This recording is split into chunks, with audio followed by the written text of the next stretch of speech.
اللہ کی قدرت کاملہ پر نظر رکھ کر اس مبارک دعا کو آپ نے صبح و شام ایک 100 بار پڑھنا ہے۔ زیادہ پڑھنا چاہیں 300 بار تک آپ پڑھ سکتے ہیں۔ یہ بہت مبارک دعا ہے، اور جس نے بھی یہ عمل کیا اللہ رب العزت نے چند مہینوں کے اندر اسباب پیدا فرما دیے، اپنی ذاتی رہنے کی چھت عطا فرما دیتے ہیں، دنیا کے اندر اپنا ذاتی مسکن عطا فرما دیتے ہیں، ذاتی ٹھکانہ عطا فرما دیتے ہیں، ذاتی قیامگاہ عطا فرما دیتے ہیں۔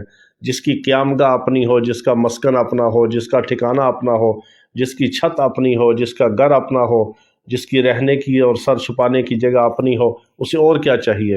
اور لیکن کم از کم ایک تسبیح ضرور پڑھیں، اور بوضو ہو کر قبلہ رخ ہو کر پڑھیں، یقین اور توجہ کے ساتھ پڑھیں۔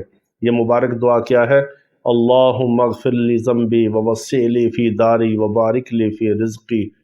اس مبارک دعا کو ایک 100 بار آپ نے صبح و شام پڑھنا ہے۔